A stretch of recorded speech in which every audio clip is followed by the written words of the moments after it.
Tonight's broadcast of the Competizione Performance League Jaguar GT3 Revival Series is brought to you by Malwar Transport and Assure Action Transport Expert. For oversized cargo and trucking logistics specialists of Quebec, visit www.malwar-transport.ca. And for an expert and professional trucking insurance firm specializing in property and casualty insurance solutions for freight across Quebec, Canada, and the United States, visit www.transportexpert.com. Good evening, ladies and gents, and welcome to the beginning of the Competizione Performance League Jaguar GT3 Revival. As always, I am Regan Clark. It is my great pleasure to be coming to you again from the confines of the Competizione Performance League, but this time around you'll note the absence of our GT4s. They'll be set to come around next year in 2026. For the time being, though, up until the Christmas period, you're here with us for the Jaguar GT3 Revival, an ambitious new direction by the folks at the Competizione Performance League, featuring at its centerpiece the Emil Frey Racing Jaguar XK G3. And having a look at where this will take us over the course of today's round and the championship at large, we start off right here at the heart of American motor racing for the first round of the championship at the historic Indianapolis Motor Speedway, the second oldest ever dedicated racing course after Brooklands in 1907. Indianapolis Motor Speedway opened in 1909 with its most popular and well-renowned event, one of motorsport's Triple Crown events, mind you, the Indianapolis 500, coming about only 2 years later in 1911. The track at that time had been resurfaced with 3.2 million bricks supplied by 5 of the largest brick makers in Indiana. The locals gave the track a nickname during this process that lingers with it today, the Brickyard. In the modern day, only a single yard of those same bricks remain lining that start-finish line. Elsewhere, it's 15 turns and 2.5 miles of FIA Grade 1 in this bizarre configuration aimed for GT racing. It was used in the GT World Challenge America Series and features the opening sector of the IndyCar layout and the latter sector of the Formula One United States Grand Prix layout used from 2000 to 2007. And seeing where the championship will take us at large outside of Indianapolis today, we find 4 of the opening rounds entirely within the United States of America, starting here in Indianapolis, then moving to Watkins Glen, then the Circuit of the Americas, and then to Laguna Seca. Then heading into the second half, as it were, and you'll note that there's sort of 3 distinct legs of the championship here, leaving the American leg, of which is all set to be 60-minute races, such as the one today. More on that in a moment's time. We'll be heading from rounds 5 to 8 in the United Kingdom at the birthplace of the Jaguar XK. At Brands Hatch on November 11th, Donington on November 18th, Snetterton on November 25th, and Alton Park on December 2nd. You'll note as well, with today being, of course, October 21st, that we are in fact a week behind. So all you really need to do is take that logic and push it a week forward. So Alton Park, December 9th, Snetterton on December 2nd, Donington on November 25th, Brands Hatch on November 18th, Laguna Seca on November 11th, Cota on, I believe, looking at it there, November 4th, and then Watkins Glen on October 28th, as we suffered some technical difficulties at the start of the championship. Sadly, we couldn't get an up-to-date calendar for today's coverage of the round, but fortunately, fingers crossed here, we will be able to finally get underway with this fantastic concept. And as mentioned, at its centerpiece is this magnificent little car indeed, the 2012 Jaguar Emil Frey Racing XK G3. Currently we see here being driven by Byron Forrest during the start of our free practice session. 20 minutes of free practice, of which we now have 15 minutes left. Let's get underway with the discussion of the car itself. Introduced in 2012 for the use in the Blancpain Endurance Series, the Emil Frey Racing Jaguar XK G3 features a 5-litre naturally aspirated V8 engine based on the Jaguar AJ V8 and prepped by Brixworth-based Ilmore Engineering, better known for their work in the past with IndyCar and Formula One. The AJ V8 has been Jaguar Land Rover's flagship V8 engine since 1996. The one used in the Jaguar XK is the Gen 3 model, the largest of its type at 5 litres. This very same engine has been used in a variety of performance models across the Jaguar Land Rover family. Earlier versions of the AJ were even licensed to Aston Martin, who at the time were competitors, and they later went on to use it as the basis of the AM05 engine in the 2006 to 2017 Aston Martin V8 Vantage. And it is a fantastic little motor we see here today, weighing in at 1,240 kilos. That's 2,733.7 pounds precisely for our American viewers. As we see Byron Forrest down towards the line, now second fastest in today's session. We do find an improvement yet out of the 824. Right now leading the charge then is the winner of that final round of the GT4 Pro-Am Cup America Series and the first ever to win in Competizione Performance League for the United Kingdom, the 222 of Hayden Prodger. It's looking fiery this season for Prodger and for Forrest for that matter, those two carrying fantastic momentum out of the GT4 era, coming into today's upcoming qualifying session, getting a look at the regulations for today's event. Right now we're in the midst of free practice, of which we have, looking at it here, 13.5 minutes left to go. Then we'll be coming up on the first qualifying session of the season, 20 minutes, and then following on from that, the first race, 60 minutes against the clock here, with one mandatory pit stop for fuel and tyres included. As we see out of Prodger and Forrest right now, Prodger back towards the line, 136.7 to beat, across the line, 136.490 by the 222 across the line. We follow with another driver down towards the line here, Christian Lebay, making his way out of turns 14 and 15. Now would be a great time to remind you of one of the more recent additions to the championship regulations, and that right now is the prize giveaway for this season. Right now, the Competizione Performance League will be giving away two high-quality pair of Fast Goose Sim Racing gloves valued at $50 Canadian each for a total $100 Canadian worth of prizes. To be eligible for the draw, you have to have your name entered in the barrel. You must have participated in at least 8 of the 9 events and have completed all 8 of those by crossing the checkered flag and crossing that finish line. So 8 participations and no DNFs allowed to be within a chance of winning that set of Fast Goose Sim Racing gloves. Those will be tailored to their preferred colour and size of whoever wins it. 2 people up for grabs then, who will be within a chance of winning that prize. We see here Christian Lebay not a moment ago across the line to only 100th away from Prodger. So there's been a lot of talk since the original running of this event, of which was forced to be red flagged due to server connectivity issues, over who could emerge on pole position in the reruns. Right now, it's set in dead heat here between Prodger, Lebay and Forrest, but let's not rule out quite a few heavy hitters from last season. I mean, you'd be taking a look here. Naive to not include Kevin Quain in that mix. Moreover, I believe had they been here... Actually, no, yes, they are here today. Giovanni Battiali currently out on track in the number 998. That's royal purple and gold combination there. Battiali was a serious competitor last season. And he could definitely go on to challenge once more here. Now that we're all on level ground here, level pegging amongst the drivers, no superiority by technical ways here, such as we saw out of Chevrolet last season for straight line speed, or such as we saw out of, for example, Mercedes and McLaren for maneuverability.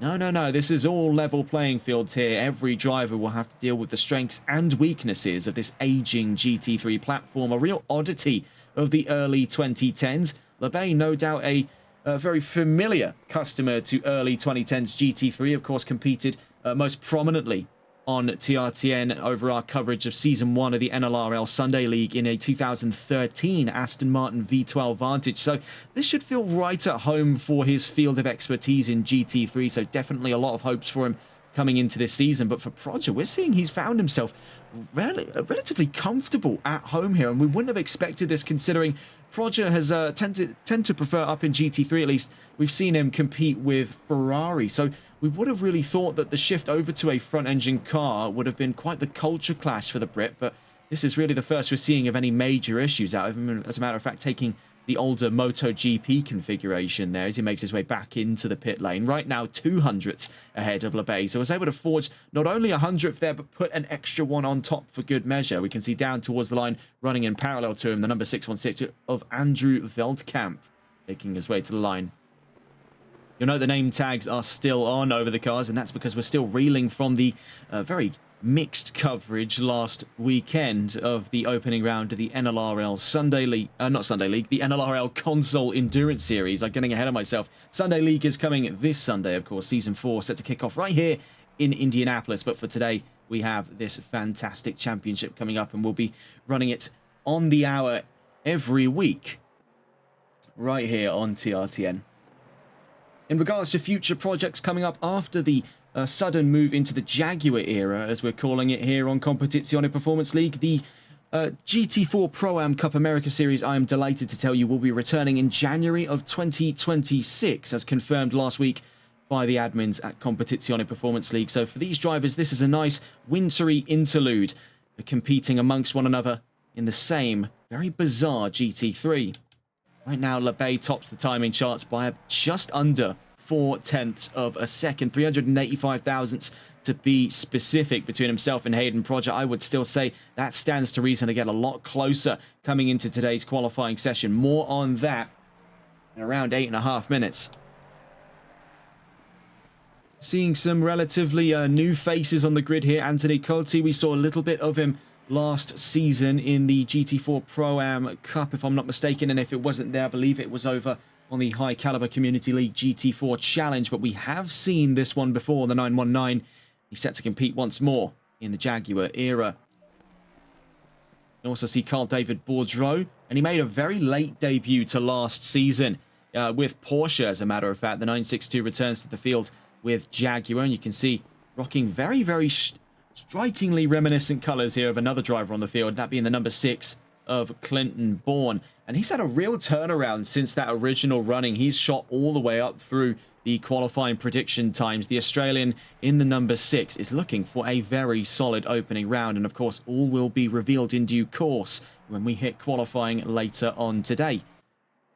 Looking back into that calendar, I neglected to mention that final round. Zolder marks the only race here not to be in the United States or the United Kingdom, as we move into mainland Europe for the final round of the championship, and the first of its kind here on the Competizione Performance League, a triple sprint round with 3 30-minute races to decide the championship. So very, very points dense there past round 4. Of course, we've got 4 rounds here with 60-minute races, as mentioned before, and then 4 races with double sprint format, so 2 30-minute races for a grand total there in that second half of, looking at it here, 8 races for the price of 4 rounds. And then that last round, 3 races for the price of 1. So a lot of points to be had in that second half of the season. That's set to keep things very, very close amongst this field of drivers as they return for another season of competition before we see them back behind the wheel of the GT4s in January.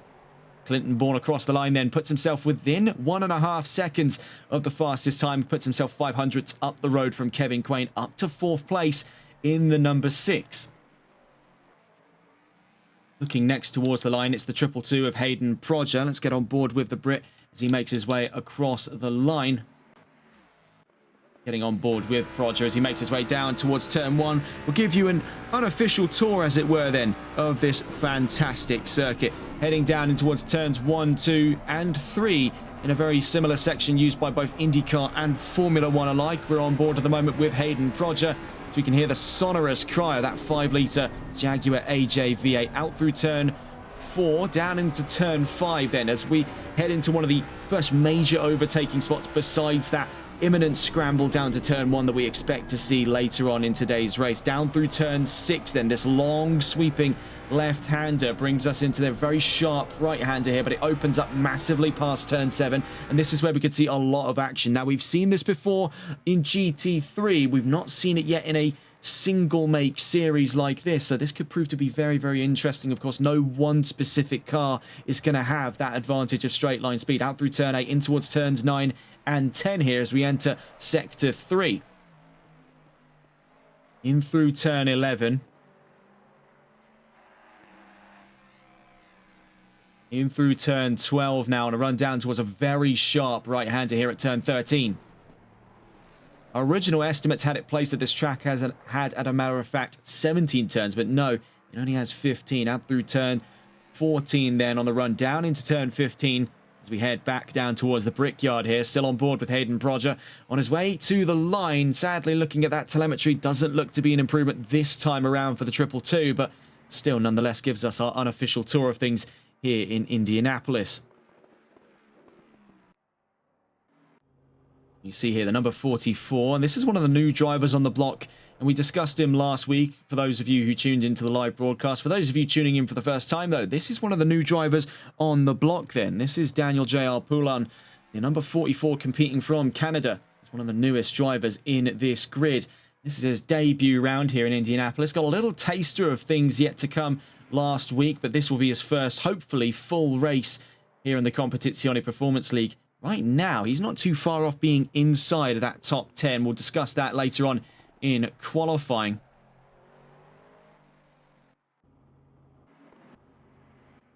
Let's see if we can catch on board with a few drivers here. We can actually see trying to navigate traffic. That's Andrew Veldkamp right now in front of Hayden Proger.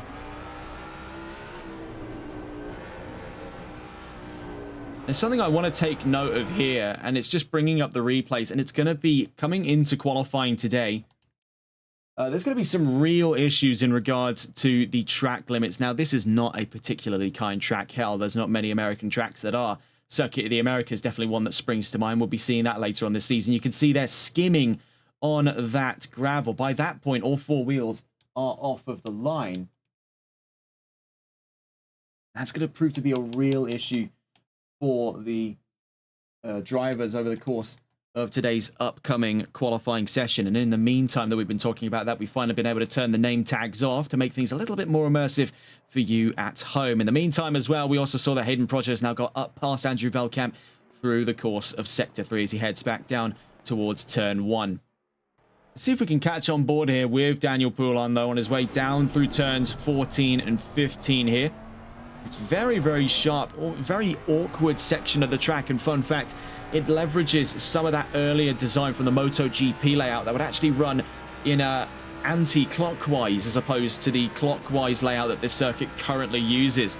So right now we're on with Daniel Poulin on his way down towards the line. And this is going to be a real problem for the drivers coming up into today's race, because you can see right here from on board the 44 just how tight turn 1 is. Now, you could expect to see drivers get ambitious here, get their elbows out and really try to squeeze 2, perhaps even 3 cars into the space there that barely 1 could cover in a comfortable manner. So do expect to see a little bit of action if the drivers do not show any signs of restraint. Now, of course, they've all been given a word by race control, but that can only go so far. And when the lights go green and we go racing, it is truly instinct alone that guides these men through turn 1. Through turn 7, though, goes Daniel Poulin. We'll catch up with him later on. Let's take a look into the paddock here. A bunch of new liveries, but all using the same design ethos, and that's because the Jaguar only really had 2 or 3 liveries available. It was a very early game addition alongside the Aston Martin V12 Vantage. Not a lot of options to explore. You can see a lot of drivers have kept things safe there, running the Jaguar right up alongside the C-pillars there on their XKs. And you can see they've done at least a delightful job with it. I'd say some very standout examples include Giovanni Badiali's choice of colours there. Very royal colours we're seeing. That purple chrome and that gold there is a real standout pairing. Another one that I want to bring to your attention, it's always been an eye-catcher when we've seen it back in GT4, but returning as well as the canary yellow on that number 26. That's Fabiano Bartoletti making his way currently in towards Sector 3. The Brazilian returns for a second season. We saw some real upwards momentum from Bartoletti last season around in his time with Aston Martin. Now he moves across the board here to another British racing machine, the Jaguar XK. This season, there could be very high hopes for performance out of Bartoletti. Currently, he remains in 8th, coming towards the end of free practice, of which we're only about 45 seconds left to go. So as he makes his way down towards the line, this will be, if he continues to stay on here, his last lap available over the course of free practice before we get into the discussion of 20 minutes of qualifying coming up later on today. We can also see a relatively new addition to the field, and we saw a little bit of what he was capable of at the very trailing end of Season 1 of the Competizione Performance League GT4 Pro-Am Cup America Series, powered by Malwa Transport and a Sure Action Transport expert. And that's Stephen Black in the 707. He's chose the more lighter colours there, the more pastel hues, but it is quite a matured green we're seeing there on that 707. Very nice choice of colours indeed. He makes his way down through turns 1, 2, 3 and 4. Down across the line goes the 222 of Hayden Proger from second fastest, and he does find an improvement, 136.192 on his last lap there. But for Proger, just not enough in that last lap to have taken the fastest time. But getting a look on those timing charts, you can see he's still within that half-second margin, and so too, creeping ever closer is Giovanni Badiali. So we are looking at a potential three-way split for pole position today. I would still say it swings quite heavily in favour of Lebay, and you can see obviously where that has come from him over the course of his career so far. He has favoured older machines, and he's got a lot of experience behind the wheel of those older cars. There was definitely going to be a lot of expectations on the 119 to perform coming into this season, especially considering the fact that he won back in the GT4 Pro-Am Cup America Series. 20 minutes against the clock then as we begin the run into qualifying. We see Byron Forrest was a very early addition to that opening sprawl of drivers, but now leading that charge is Hayden Prodger. So we'll stay on board here with Prodger as he makes his way down and out of the pit lane as we begin the discussion of qualifying predictions by Simbot. This was taken earlier on today, and it pitches right now Christian Lebay up to pole position, rather unsurprisingly, but take note of that gap because that's even thinner than where we saw it at the end of free practice today. That's in a factor, looking at it here, of about, now I want to say on the liberal side of things here, about 200 and, I want to say 270, I want to say 277 there, 278 thousandths of a second between the pair of them. So that is very, very close stuff indeed. Looking further around the field, we can see Giovanni Badiali up in third place, and that's definitely going to be that top three we expect to see there. Lebay, Prodger, and Badiali over the course of the season. You know, they could say that Lebay dominance into the second season could bore fans. I beg to differ. We'll definitely see nothing short of some spectacular racing coming up. If last week was anything to go off of, we could expect to see some real fireworks between these three coming into round one of the championship.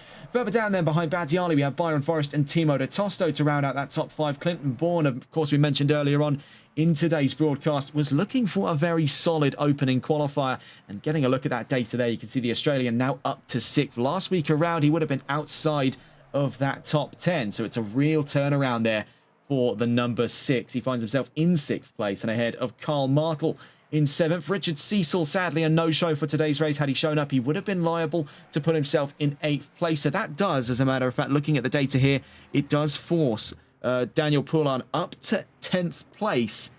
It also forces Kevin Quain up to 8th and Julio Bahena up to 9th. So Hayden Prodger starts the first of his flying laps here. Will stay on board with the Brit as it becomes the benchmark time of today's session. Making his way around turn 1, 2, 3, and 4. It's a very awkwardly tight section of the track. Now, the wide camera shots don't really give it the kind of credit that you get from the drivers, but despite how wide it appears, there's really not a lot of usable space, and come racing time as well, you can definitely see plenty of opportunities to get up the inside before turn 5. Very few of them actually work, and that's sort of one of the hidden talents drivers have to exploit here, is knowing that area of the track worth using in a track so expansive as Indianapolis. That'll be something that really will make or break this opening leg for a lot of drivers here, to come to understand how to use the width to your advantage on these American circuits. Of course, looking back to that calendar, we're with 4 of them in a row here. Indianapolis being the staging point, then Watkins Glen, then Kota, then Laguna Seca. I think Laguna Seca would be a very good staging point heading into that second half of the championship, as I would say of the 4, it is definitely the more European sensibility. It's a lot more technical. It's a lot more demanding. There's very little margin for error to be found over at Laguna Seca. But right now, we're here on the sort of shallow end of things at Indianapolis. Very little thrills, quite a lot of potential spills. So Hayden Prodger down out of turn 15, heading down towards the line here with just about 4 minutes covered into qualifying here for round 1 of the championship, bringing up the timing charts. He's our benchmark, a 1:36.782. Next to the line, the 6:07 of Kevin Quain. As he crosses the brickyard, he puts in a 1:37, 1:38 as a matter of fact. And from behind him there comes the 1:19 of Christian Lebay. Let's see, up to pole position by 0.08 of a second. So a close starting point there between the 1:19 and the 222. The 8:24 next to the line. Here comes Byron Forrest. And up to third there ahead of Kevin Quain. From behind him, we can see another standout livery there. The very high-vis colours of the number 18 of Julio Bahena. He crosses the line, sadly, with no time on the charts. From behind him there, we can see emerging is Fabiano Bartoletti. And then from behind him, we can also see, that's, I believe, the 36 there. So that is Alex Albert. on to start another flying lap. The 44 across the line, that's Daniel Poulon up to 5th and ahead of Bartoletti. Behind him, we can see the emerging 616 there of Andrew Veldkamp. I must say as well, another very striking livery there, the blue and yellow, now up to 7th. Puts himself currently 720 thousandths of a second off of Bartoletti, so something was seriously wrong with the 616 in that opening lap here, but fortunately, we are still very early days here into qualifying. The number 6 across the line just a moment ago, Clinton Bourne up to 4th, so already a great starting point for the Australian. He puts himself inside of that top 5 very early doors here, and you can see is within that pivotal second margin. The 962 next across the line, it's Carl David Bourdreau. We'll catch him in a moment, 6th fastest. And from behind him, we can see emerging, that's Giovanni Badiali. Across the brickyard he goes, and goes up to 3rd fastest. From behind him, there comes Proger, needs 800ths for the fastest time, and clears that margin with reckless abandon. Across the line, next behind him is the 607 of Kevin Quain, and then awaiting the imminent arrival of Christian Lebay as Quain currently plateaus in 6th place. Lebay across the line. What's the rebuttal? He does clear, but not enough for position. He puts himself 17 thousandths away from pole. Byron Forrest next to the line, 720 thousandths of a second away, but he clears Badiali and is up to 3rd by 58 thousandths of a second to the 998. Next to the line comes Julio Bahena from 11th. Now puts hopefully a time on the chart. No, sadly, not this time around for the number 18. From behind him comes Fabiano Bartoletti. He just crossed the line there for 7th. Then the 36 of Alex Albert says, I'll have that right off of you. Thank you very much. The 44 next to the line, Daniel Poulon, puts in an 8th fastest lap there. Now putting himself ahead of Fabiano Bartoletti. The 616 next to the line, Andrew Veldkamp had a bit of a fluke in his opening lap there. And across the line, that looks a little bit more appropriate for him there. But still a long way to go before he gets up into the top 10 and ahead of Carl David Bourdreau. The number 6 next to the line on what appears to be an invalidated lap. But we'll see here. Across the line goes Clinton Bourne. And yes, that was the case. He finds himself just hovering inside of that 1.5 second margin at the back of the top 5.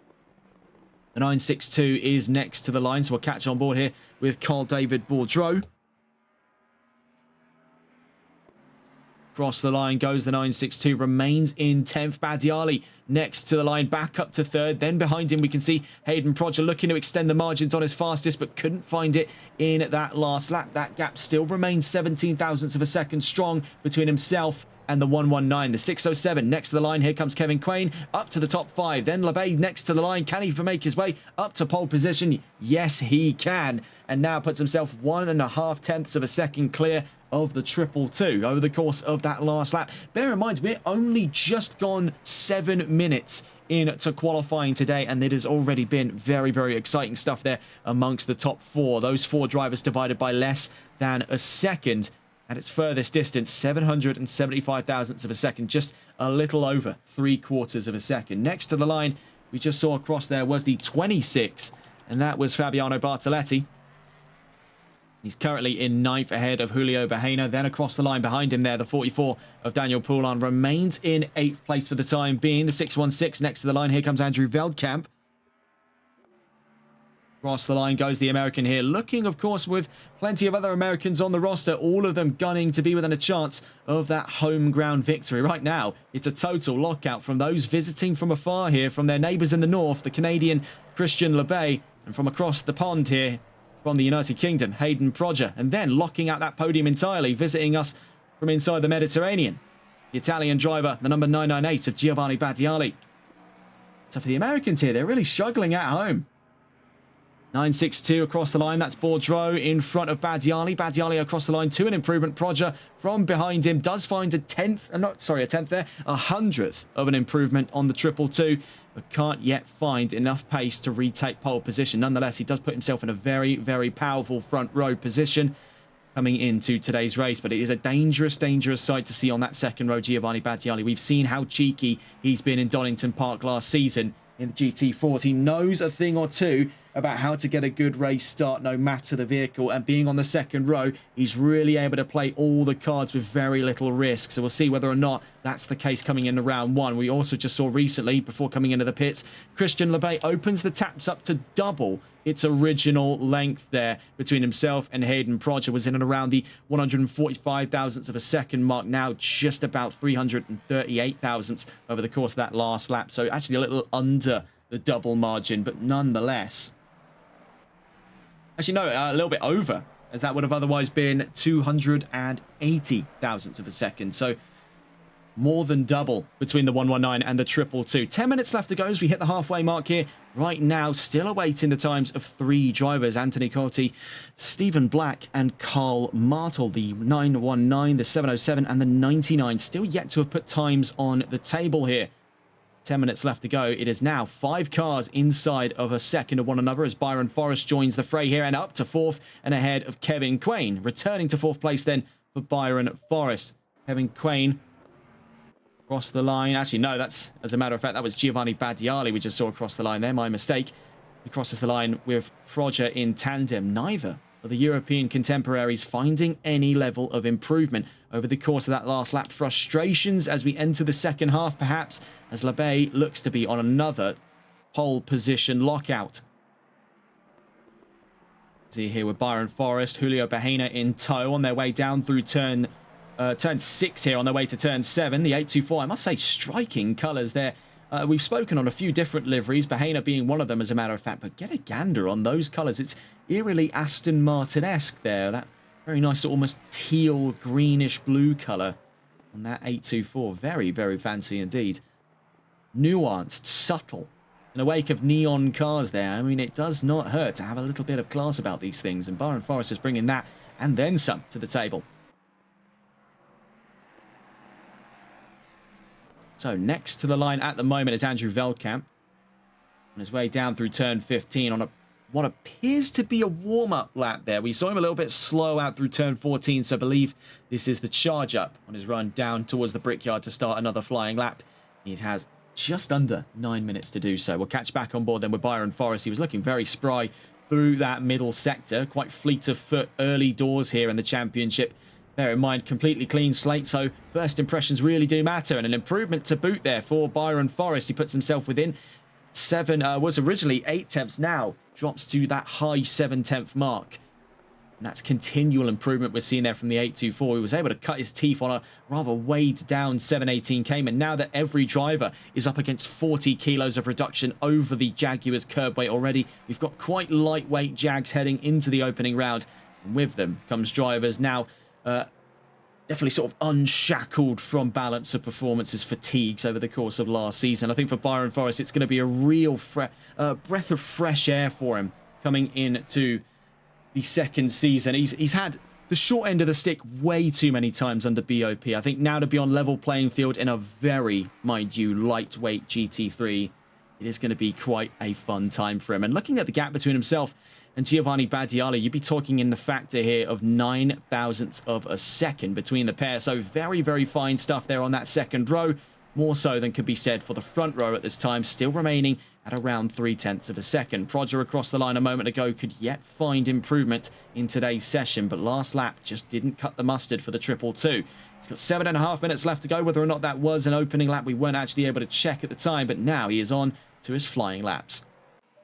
Labey also out on track at the moment, as a matter of fact, just on the exit of turn 15, as he makes his way to the line of 135.9 to beat, but couldn't find that over the course of the last lap. Could it have been the same case as Proger? Only time will tell us different, but we can see from behind him the 824 across the line. Byron Forrest, bear in mind that gap, only 9 thousandths between himself and Giovanni Badiali. That second row is airtight between those two, the 998 and the 824 from behind him as well. We also saw Julio Bahena level up to 7th place there. Now puts himself, looking at it here, about, doing the maths correctly here, about 182 thousandths of a second. So spot on there between himself and now what is 8th place, Daniel Poulin in the 44. Maths definitely not a strong suit here on TRTN. I assure you we have made several incorrect calculations in the past. We're trying to not make those again. 6 minutes and 17 seconds left to go. We're now on board with Clinton Bourne on his way down towards the line here. And he was a strong contender in that second half. We saw some constant improvement. It was a pretty reminiscent story of quite a few drivers that he now shares the grid with. And for Clinton Bourne, he was really able to excel with Chevrolet last season. I think this shouldn't be too drastic a departure. Of course, you know, they have leveled up a formula of GT car here up from 4 to 3. We have got quite a bit of grunt under the bonnet there, but I suppose the upside is a hefty dose of aero is going to make this car a lot more lighter around the corners than that Chevrolet from last season. But that did not stop drivers like Christian Lepage showing us that that Chevrolet may be on the cumbersome side of things by design, but in the right hands, it flows like mercury. The 824 next to the line then. Bear in mind, that gap still 9 thousandths of a second. And now we see that Badiali has opened that up quite a way now. Is in fact closer to Proger. So sadly, I think we didn't notice that first set of numbers there.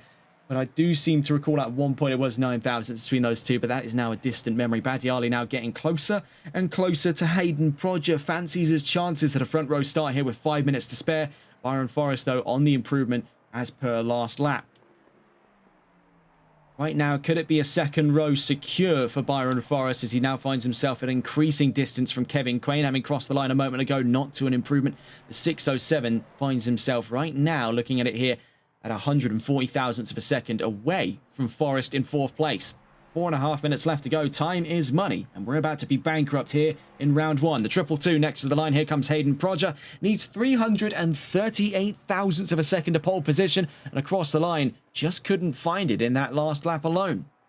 From behind him, the number 6 of Clinton Bourne, still scratching his way towards that sub-second barrier here to make 6 cars within a second of the fastest time today. Right now, it resides at its furthest 940 thousandths of a second between 1st and 5th place.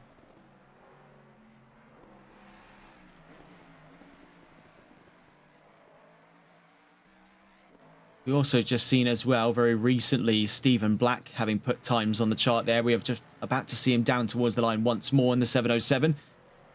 Across the line he goes. Now just about 3 minutes and 45 seconds left to go. Still yet to see Anthony Cote or Carl Martel out on the field. So that is a very bizarre one. Is it a voluntary quali ban, or is it a case where, of course, I believe it was a case where Martel last week, I believe he was injured. So is it a case here that he's just residing in the 99 and is going to be taking notes once more for this round? And still, that does beg the question, what is the story for Anthony Cote? The 919 still yet to have set times in today's qualifying session. He finds himself currently at the back of that field of what could be 15 cars, though if we're led to believe the same as last week for Carl Martel, it could be a case where we're looking more at 14 cars. 3 minutes left to go. Kevin Quain still at the back of that top 5. Byron Forrest having come into the pits. Now that gap lays bare between the pair of them.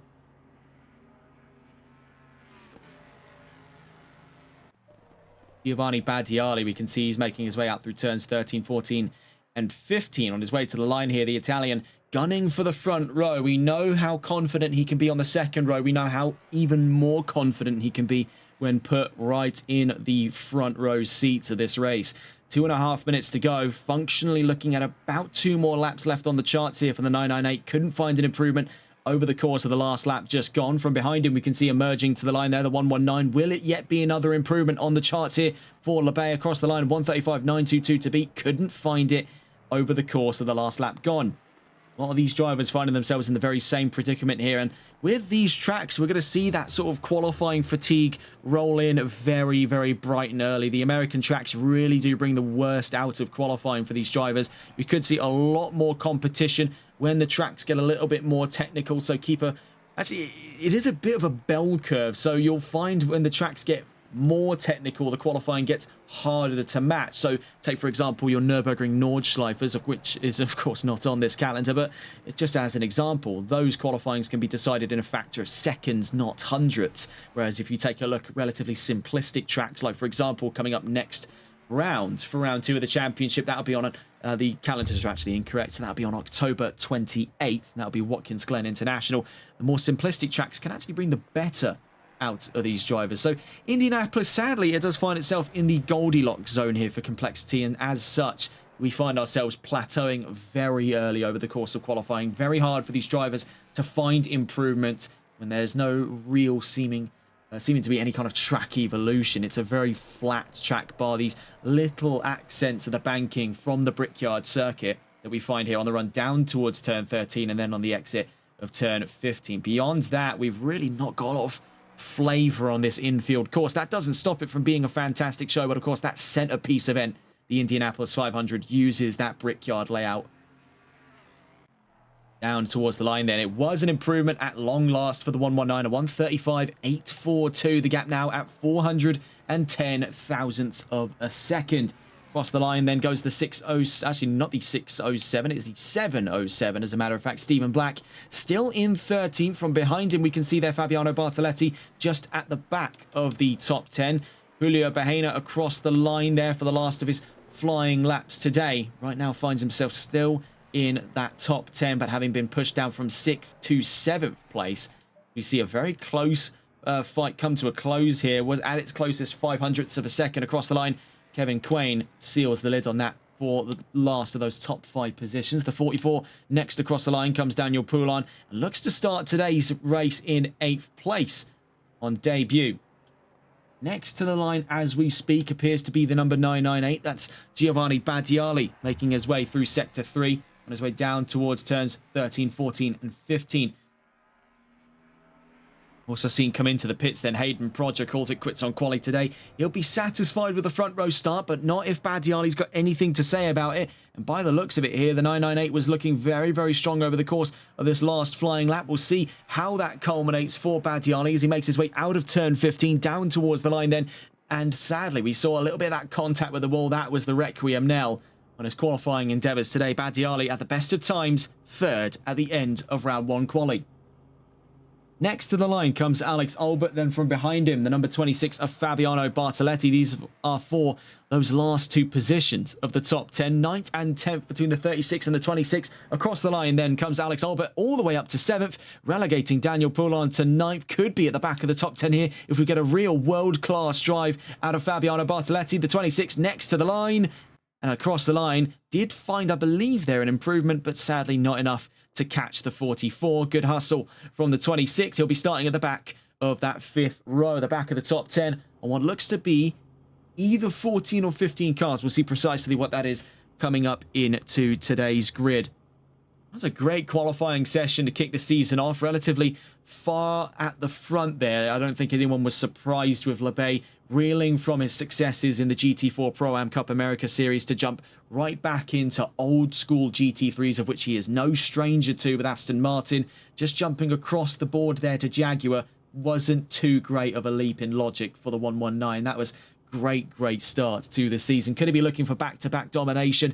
There is nothing to say that he can't, but if last week was any indication for those of you who did tune into that, of course, those of you tuning in now won't have much context. This event did run last week, but was red flagged when the server went down and the event was forced to be cancelled. But of the very short time we were able to observe, it was a very fiery start between LeBay and Prodger, as well as Badiali. He went on to lead the race before it was red flagged. The 998 had a world-class start there, surfing the mistakes of his contemporaries on what currently is seeming to be a mirror match for that top 3. LeBay starts from pole position then, and with Hayden Prodger on the front row alongside him, it puts Giovanni Badiali on the 2nd row, 3rd place and ahead of Byron Forrest in 4th. Rounding out the top 5 is Kevin Quain, and rounding out that 3rd row in 6th is Clinton Bourne. A great qualifying session, putting the number 6 in 6th place. He's ahead of Alex Albert in 7th and Julio Bahena in 8th, and rounding out the top 10 on that 5th row, 9th place for Daniel Poulin on entry to the championship. So a great qualifying session right now to put himself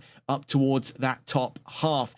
Then from behind him there, we can see rounding out the top 10, Fabiano Bartoletti on another top 10 appearance. Could be another one for the record books here for the number 26. He starts in 10th place. Behind him then on the 6th row, 11th and 12th for Carl David Boudreau and Andrew Veldkamp. Then on the 7th row, Stephen Black and Carl Markle. Rounding up the top 15 then in 15th place is Anthony Cotti in the 919. We'll see whether or not those two who abstained from setting times over the course of qualifying will compete in today's race. We could be seeing a grid as large as 15 or as small as 13 for the race start. We'll see exactly how that pans out in about a minute and a half's time here. We'll be back in just a moment before the formation lap, courtesy of the 119, our pole sitter, Christian LeBay.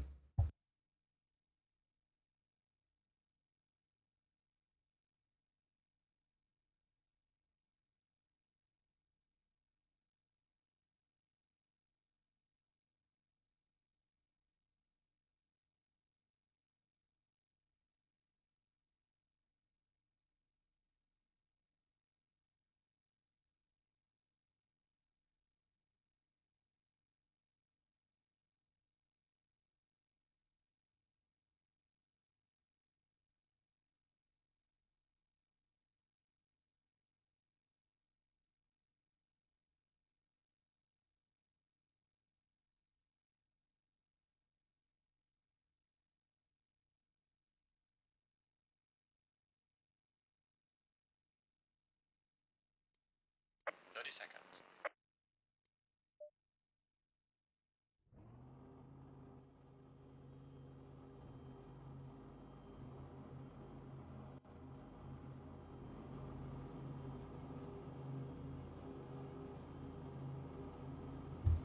So we're on board with the 119, our pole sitter for round 1 of the Competizione Performance League Jaguar GT3 Revival Series, powered by Malware Transport and a Sure Action Transport Expert, and live exclusively through TRTN. On board with Christian LeBay. He'll be taking us away for this formation lap. An hour of racing set to follow here in Indianapolis for round 1 of the championship. He'll be taking us away then over the course of today's formation lap. It's 7:03 p.m. local time, so do expect over the course of this hour for the sun to set beyond the horizon here in Indiana, and we could be getting into a little touch of night racing just to kick the season off.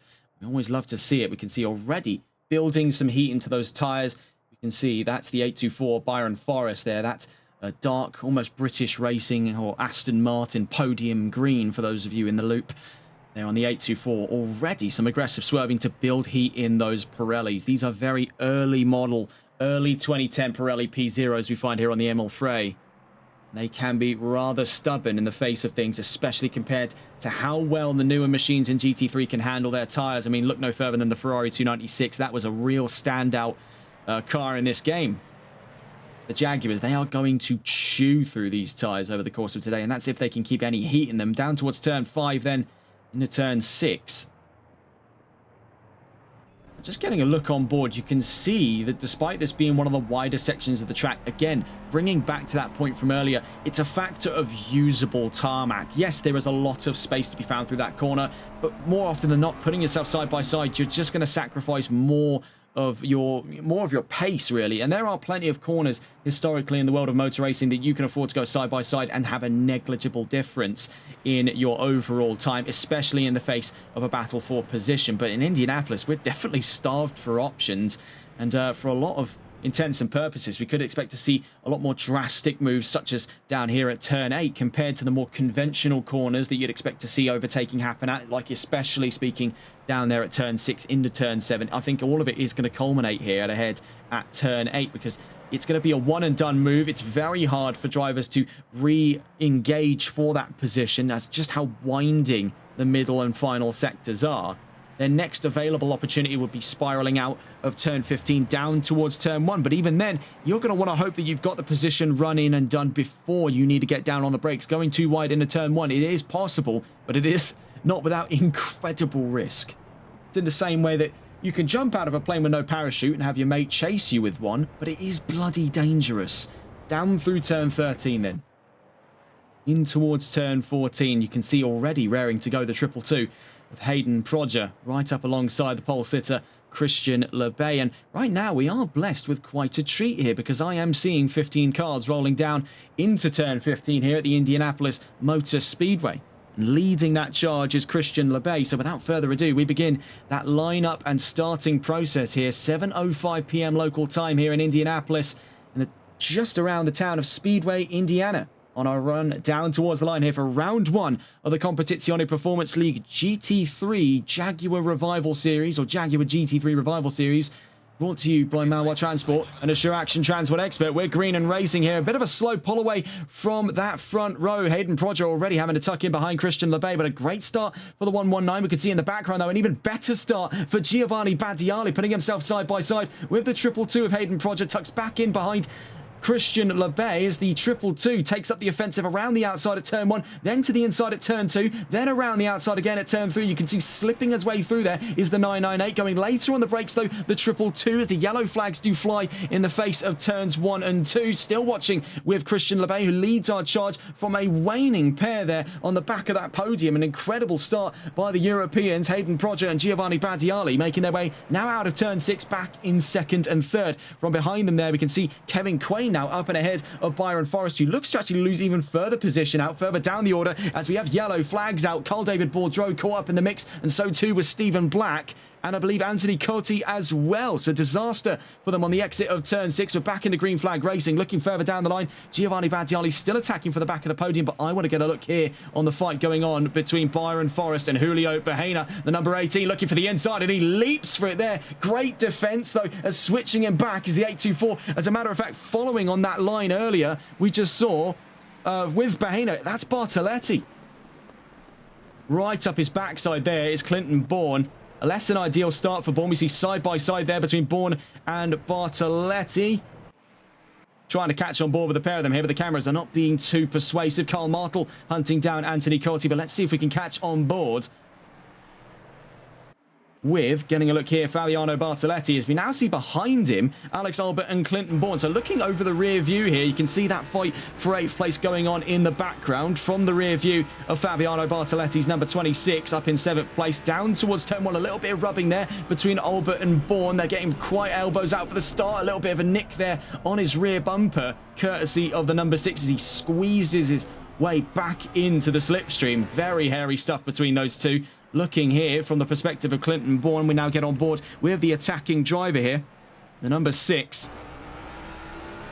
He is not afraid of a fight this early on, not only in the race, but in the championship as well. 3 minutes in to round 1 of the championship.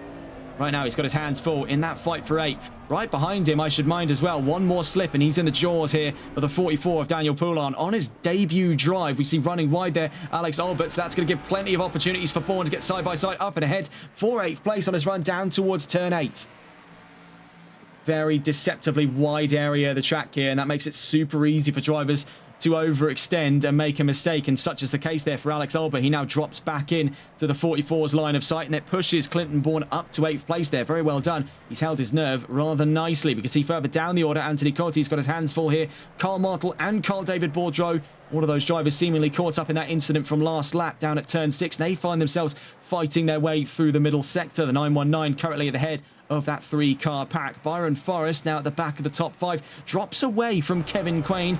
Currently the gap between themselves at about 1 second.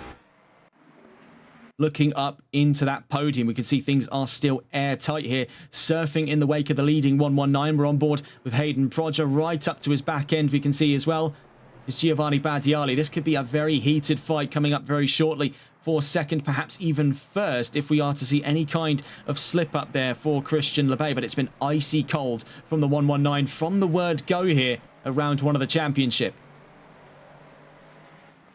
Looking further down the line here, we can see that Kevin Quain did drop away quite massively through Sector 1. So as we head towards Sector 2 here, Byron Forrest has got a real chance to stake a fight here for 4th place, to bring himself back up to where he started today's race very, very early on in this race today. Quain on his exit of turn 7 still finds himself exceedingly vulnerable to the advances of Byron Forrest. This is all in contention, mind you, for the fight of 4th place. We can see later on the brakes goes Forrest, but he is able to keep the car nice and pitched there, not as to run in to the 607 of Kevin Quain. We'll stay on board with these two. They make their way round Sector 3. This is incredible stuff to kick the season off with. The 607 and the 824, quite good due regard for one another here. They've got a lot of respect for one another. They've been in around that same area of the paddock week in, week out through the GT4 era. These two know each other like the backs of their hands. Right now, we are seeing one delightful fight here at the back of the top 5. Leading that charge in this 2-car pack. Could be 3 with the arrival of Julio Bahena in a little while's time. It's Kevin Quain in the 607. Can see here that Carl Martel right up, squeezed in between Bourdreau and Coty, is really struggling to find his way up to the 13th place mark here. He did start this field in 14th, resides there for the time being, but these three are slowly losing track of the drivers in front of them. Stephen Black, nearest driver to them, is over a second north. You can see though here on board with Martel, there was that hesitation. He knew he could have absolutely tried for it up the inside, but he's just playing things nice and safe here after whatever on earth happened for him at the opening laps of today's race.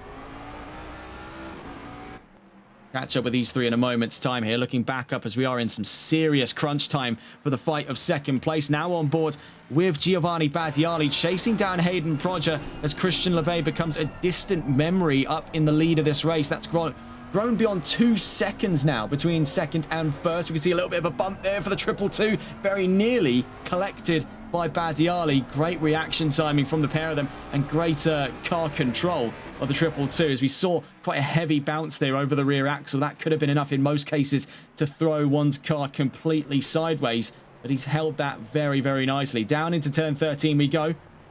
Then on the run to turn 14, both of them slipping and sliding here. We can see just how wily and unpredictable these older Jaguars are. And I think it was definitely a rather unorthodox choice by the folks at Competizione Performance League to turn this into a single make series. But it's proven to be a fascinating study here of a very bizarre, often underutilized vehicle. We've seen very similar ideas explored, at least in theory, down in GT4. There were the suggestions for a long time on NLRL of a Ginetta one-off series, but sadly just doesn't seem to be any driver attention towards it, and that doesn't discredit it as an idea. I imagine not a lot of people want to go to Venus, but there is probably some scientific value in doing so, and I think that's the same story with those Ginettas. Such is the case we're seeing here. You know, it is a case where there is enough of a niche we're drilling into to where drivers would look at a series that is all Jaguars and think, I think I'll give that a whirl. And right now, that's what we're seeing from drivers with quite the backing behind them as well. I mean, Badiali and Prodger, they've been with us on last season, and they were fantastic talents in their own regard. Hayden Prodger, as a matter of fact, you can see currently sporting the colours of K1 Esports. So he's got quite significant backing there in the world of esports, in this sort of community to semi-pro level of sim racing. There is a lot of intrigue, and of course, leading that pack right now is Christian Lebay with his own upstart, the Malwar Racing team, of which we saw compete in round 1 of the Console Endurance Series, and where they started at the back due to technical difficulties. They found their way up into the top 10. It was a real diligent fight for the Malwar team. Nonetheless, back on board with the discussion then of P2. It's held quite evenly between these two at this time. These are two drivers very closely matched for skill. They're the two sides of the same coin. You can see Badiali still in pursuit. Down towards turn 1 we go.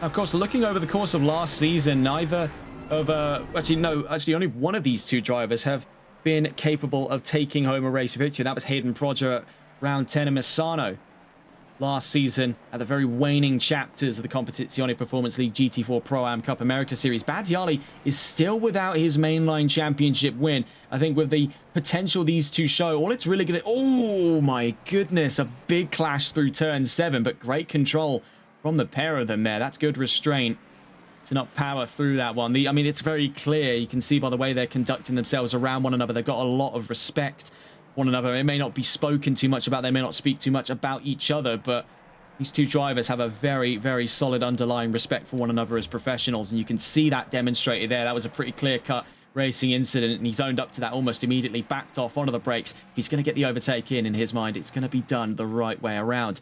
Looking further down the line here, we can see Carl David Bourdreau versus Stephen Black. Now, this is for 12th place. We see Bourdreau peeking up the inside here, not looking too early at a move. He was a little too far back for that to have ever stuck. That would have been really quite a suicide mission for the 962, I should say.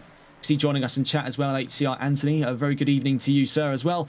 It has been quite an interesting opening 10 minutes of this championship. We can see down at the back of the field, Carl Martel having since now dropped down from 14th to 15th. Anthony Coetzee up to 14th. So a good turnaround here by the 919. Started at the back of the field. This could be another emerging fight here past the 10-minute mark. And let's get a look at the grid at large. We can even see further behind them here is another fight already actively in progress, and that's the fight for 6th place. Julio Pajena covering the inside down towards turn 1, looking to go the long way around is Clinton Bourne. Now, we could see some theatrics between the pair. These are two quite fiery personalities on the field. Bourne and Pajena, they have brought quite a bit of theatrics with them in that latter half of last season, so heading into their first full season coverage, this could be quite exciting. Pajena down towards turn 6. You can see he's playing very early doors defensively. Whether or not he's intending to or not, he's covering a lot of that area up just by nature of this slightly wider line. And it's maybe slightly tapping into Bourne's head here. It's a simple conundrum a lot of these drivers find themselves in is following one another's lines here. And it's this unconscious effort we see here from these drivers. And we see it across all different categories. It's this almost hypnotic effect that this close front to rear racing gets these drivers into. It's this tunnel effect. They find themselves totally lasered in on the line of the driver in front of them, that they stop following their own and start following the driver in front, just making very slight corrections to it to get maybe a 100th here, a 10th there. Ultimately, it's what puts them side by side in most cases, and that's what usually ends up happening over the course of an endurance race. But it's not uncommon to see these things play out over the course of a sprint race. We've just seen here Clinton Bourne now up and ahead of Bahena, but here comes immediate fight back from the number 18, and they make their way out of turn 15 down towards the brickyard here. Now in a less advantageous position. Yes, he's covering central mass of the road, but he does find himself currently squeaking in the back end of the number 6 of Clinton Bourne. So unless he really launches it for the inside here, there's not a great deal. Oh, that's contact, though, between the pair of them. You knew that one was going to happen. You can see that telegraphed from a mile out. Let's get a look at that on the replays here. So making their way down towards turn 1. I mean, it was really a case, before I was interrupted by the collision, it was a case he's going to have to try for something up the inside, but the case is, can he survive it? You can see it's just a tiny tap, but that was enough under the brakes here to send that number 6 into a bit of a spiral. Fortunately, those two seem to have sorted that out amongst themselves, and the exit of turn 6, a little bit of desync there from us returning to the main view.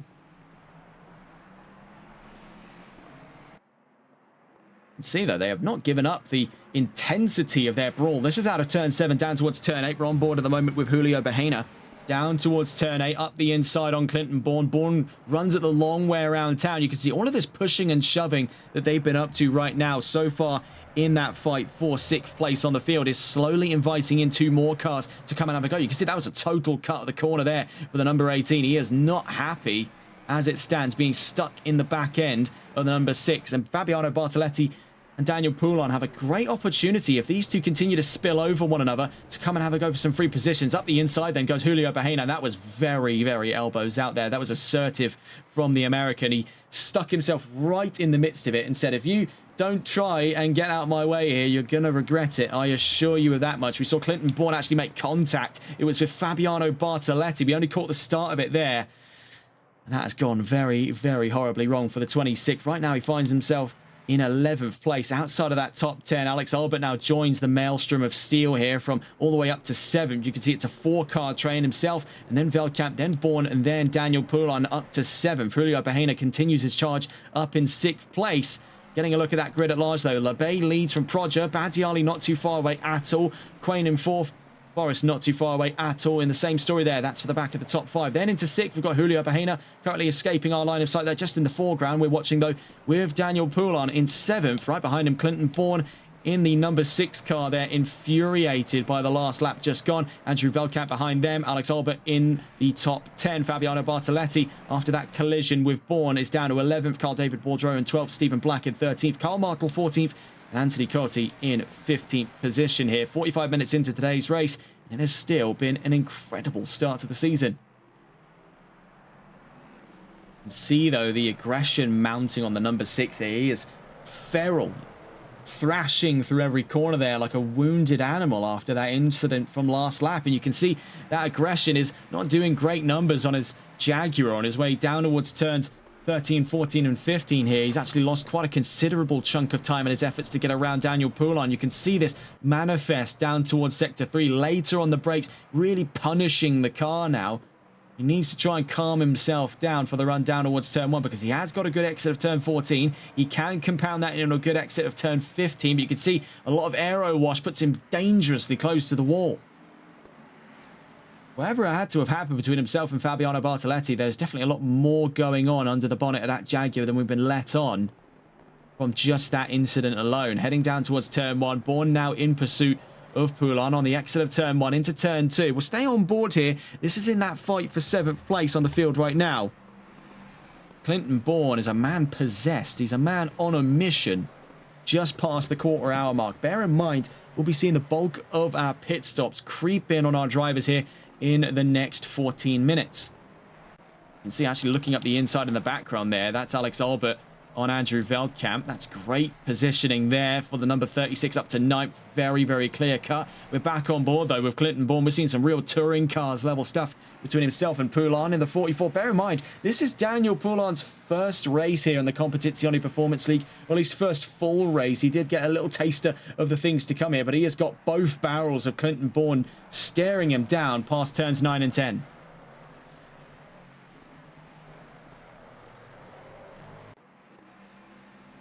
We were going to try and get a look in with our top 5 here, but right now they sit just south of that second margin. This is the closest fight we've got on the field so far.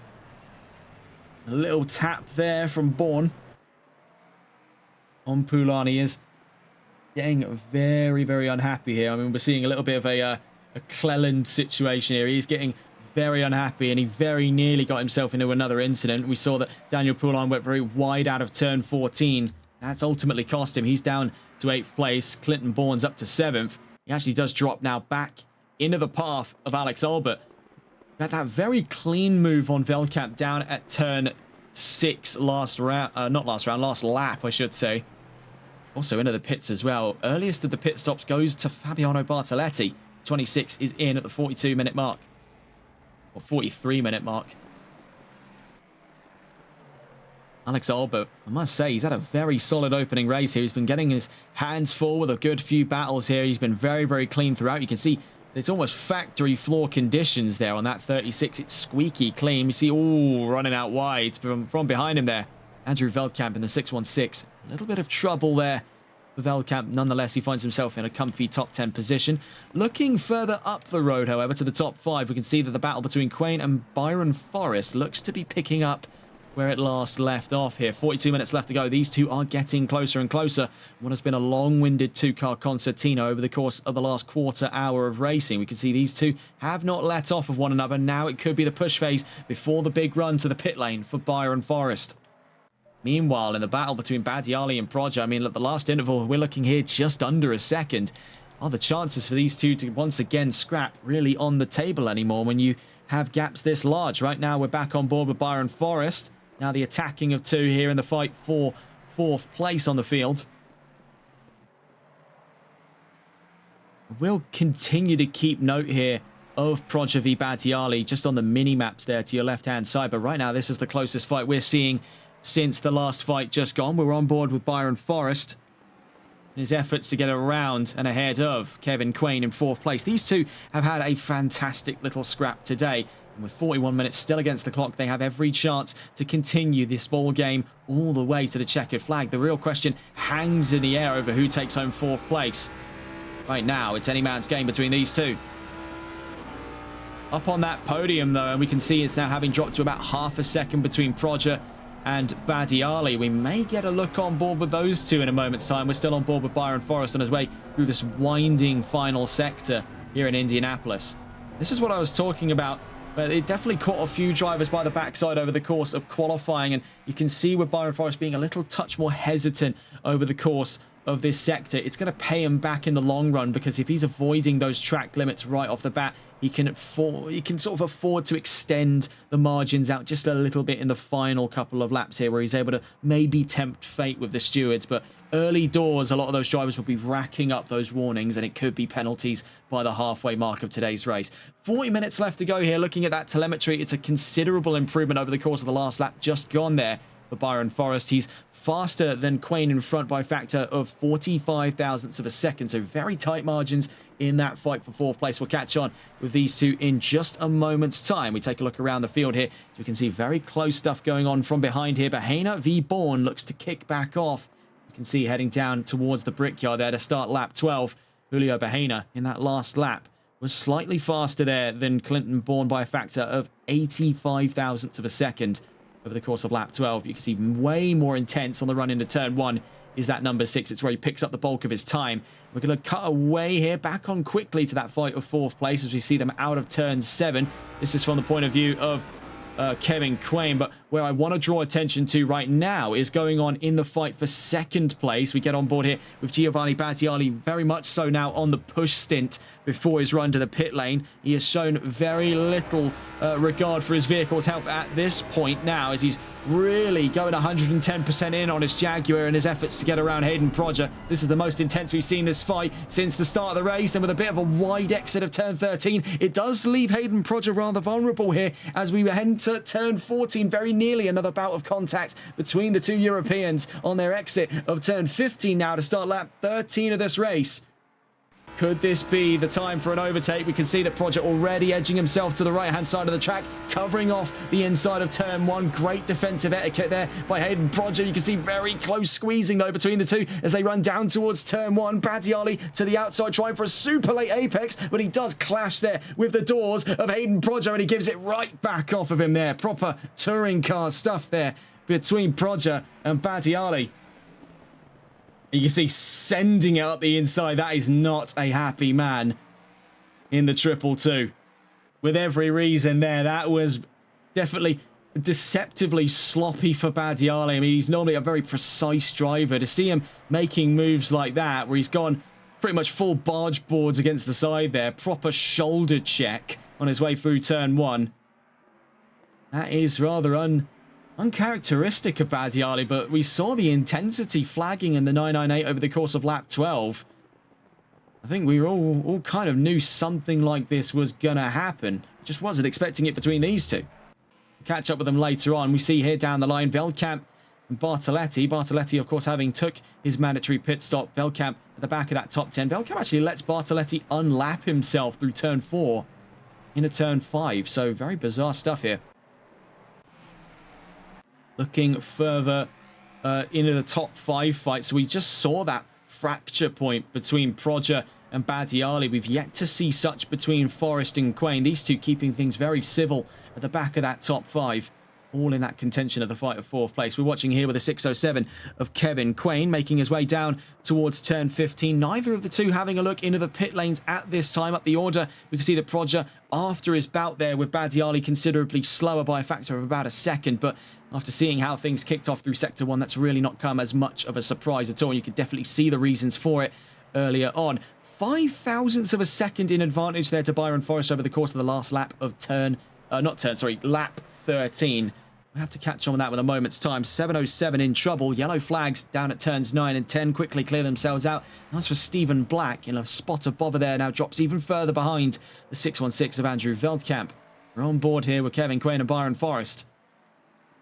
Bear in mind, though, these two have been keeping these things a lot more civil than their counterparts up on the podium. It's not exactly been a tea party between the 607 and the 824. They have had their bouts of contact, but they've just dealt with it in a different manner. Out through turn 7, we can see right up to the back end here of Kevin Quain. We could be looking at a move here from Byron Forrest as we head out of turn 7. Down towards turn 8 we go, looking for the longer way around. Covering up the inside is the 607. We'll see if Byron Forrest can stake a move here. Out through turn 8, he's just too far away. So come turn 9 and 10, he tucks back in behind. So good defense there by Kevin Quain. Great area denial from the 607. Just looking around the field here, we can actually see a very close fight going on, and we'll see if we can capture it on our screens here. Clinton Bourne and Julio Bahena. Now, we saw the inklings of this earlier on today. It's great to see them pick this back up, and around the outside goes Clinton Bourne on Julio Bahena. So we caught that one right in the nick of time there. Let's get a look at that on the instant replays. That's how you get it done down through turn 8. We saw there, despite Bourne having the less advantageous line, he had a fantastic run of turn 7. And out through turn 8 there, last of the late breakers. That was ballsy, but he did it with every ounce of respect for Bahena there. That was very, very clean from Clinton Bourne. But up the inside, looking for it there. A little bit of desync, of course, so we're not the most accurate here, but running wide out through turn 14. Clinton Bourne drops down behind Bahena, and now even further down behind Poulin. Very nearly clocking the back end of the Canadians, number 44, on his way out of turn 15. See, into the pits as well comes Byron Forrest, so he's had just about enough of his activities there to try and take home P4. He's now going to head onto the strategic side of things before he reunites with the 607 later on. Now looking to that fight at the podium, picking up where we last left off here. was quite intense between Badiali and Proger. We'll have to catch up with that in a moment's time. We do see very close stuff here. Carl David Bourdreau versus Karl Martel down towards turn 1. Now, bear in mind, after the pit stops we've seen behind them there, this is for 9th place on the track so far. It could be further positions down come later on in today's race. Great defense, though, by Carl David Bourdreau in that 9.62. That was really quite something there.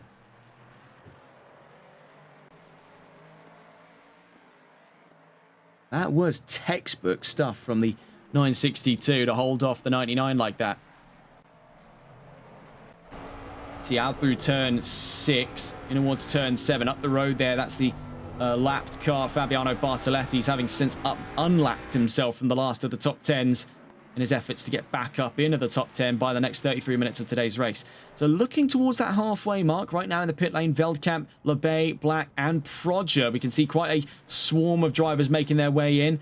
Actually, among them, if we take a look on the fields right now, Lebay and Proger and Badiali, we'll have to catch up in a moment's time. I believe we did just see a little bit of bother there for one of the drivers just as we cut away. I do believe, looking at it here, that was the, I want to say the number 18 had a little bit of trouble, and so too did Poulin. I saw someone's car get sideways over the grass there, or maybe I'm just imagining things in the very late night hours of coverage here on TRTN. Who knows?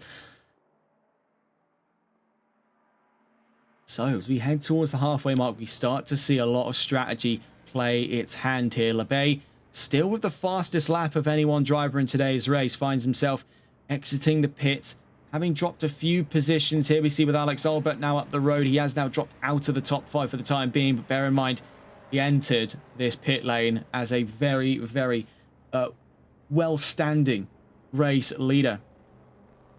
I don't think anyone was challenging that before he came into the pit lane. So once everyone else has done their pit runs, we could very likely see that 119 back at the top of the chart. So it's all strategy here.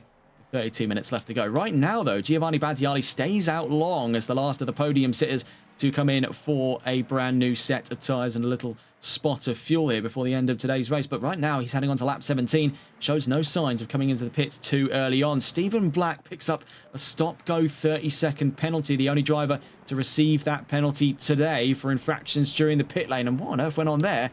We saw from behind him, was that, I believe, yes, it was the 607, and reunited with Byron Forrest now behind. So it was great strategy for just having a... Oh, my goodness, what happened there? Poor Byron Forrest. We saw down through, this is heading into turn 3, into turn 4. Was that just... Was that contact? I'm not 100% sure there. That was... Whatever it was. Obviously not too pleasant. But look at that. Isn't that just the sweetest thing? Bit of sportsmanship between these two. They want to stay with each other. I mean, you got to respect that at that point. That's just... I don't know what word you'd call that. But that is really quite sweet there. So clearly it must have been some kind of contact, because that looks like an admission of guilt. Into the pit lane comes Karl Martel. Next in the 99. We still find ourselves with quite a clear split of drivers here, bar the one erroneous example being the 919 that's currently swamped in and amongst the pit lane runners. And actually, having said that right now, Hayden Proger is emerging in what could be provisional second place here. We still yet to see what the calls are for Badiali. Actually, as I say that, the 998 is coming into the pit. So this is a huge gamble up on the table here for Giovanni Badiali. We saw that spat between himself and the 222. The question is, has he done enough since to keep Proger at bay? That is the real question here. We'll see how exactly that intends to play out with the 998 into the pit lane. We also see following him in was Anthony Cote in the 919. Staying out long, though, Julio Bahena and Daniel Poulin, by the looks of things. Actually, no, they are quite a distance back. So we'll see if they make the judgment call here at the halfway mark to come into the pits. Number 18 is going in. So, yes, that's Bahena in. Poulin looks to be following him. So, too, does Clinton Bourne. Alex Albert stays out. So, quite a gamble on the charts here for the 36, thinking that he can beat them to the punch for one extra lap over. You can see, though, Hayden Proger currently on his way through Sector 2. See that Lebey's on his way, just heading down towards turns 14 and 15. But Giovanni Badiali, dare I say it, has maybe pulled a bit of a blinder here because he is quite a ways up the road. Now, I don't know whether or not he'll necessarily... Oh, actually, no, it is close. It is very close here. But Badiali, with that incredibly long run to the pit limiter line here in Gasoline Alley, is a little too late for him. But I think, by the looks of it, he has timed this one up just enough, by the looks of it, to beat Hayden Prodger to the punch. But it is going to be very, very tight here if he can get his way to the pit limiter lines. He's off of the brakes here, on his way down towards turn 1, but the 222 is hot on his trails. Here comes Hayden Prodger down towards turn 1. Bear in mind, he's got about 2, maybe 3 more laps bedded in on this new set of Pirellis. For Badiali, it's going to be teething issues on the 998. Nonetheless, the Italian emerges on what is provisionally second,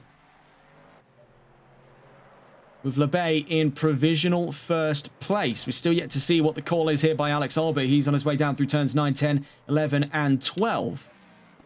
That was a gamble worth making for Badiali. He finds himself right now 2.6 seconds at the last interval up the road from Prodger. The question is, though, with that big difference in tyre temperatures, with those brand new Pirellis on, he's still got to bed them in. And that is one of the most frustrating parts of GT3 racing. From what I've been able to understand from driver interviews over the years, one of the most frustrating parts isn't necessarily having heat in the tyres, it's keeping heat in the tyres.